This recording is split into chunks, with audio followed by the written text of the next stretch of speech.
Сәлем баршаңызға, сіздермен Сандыгүл. Бүгін сіздерге осындай шірігі көп және де жартылай піскен алмалардан сіздерге керемет компоттың рецептін бөлісетін боламын. Және де жасау жолы өте оңай. Видеоны соңына дейін толық көріңіздер. Және де осылай жартылай піскен, осындай шіріктері көп алмаларды лақтырмай осылай компот жасауға болады.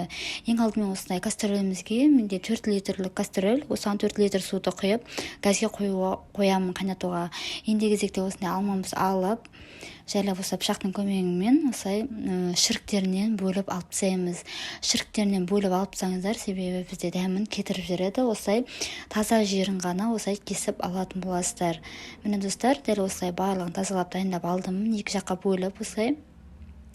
Одан кейін кезекте бізде алмамыз мен дайын.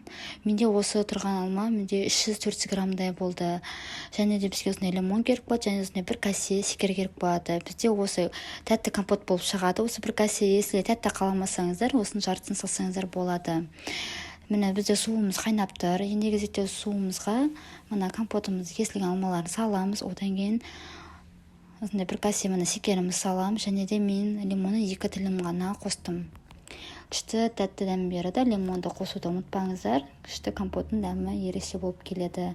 Осылай астын кішкене басып 10 минут қана қайнатуға қоясыздар. Достар, менде уже дайын.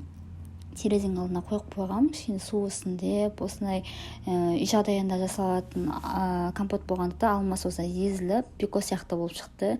Дәмі өте ерекше, осылай салқындатып ішіңіздер. Және де сұрақтарыңыз болса комментария қалдырыңыздар, міндетті түрде жауап беретін боламын. Ас болсын.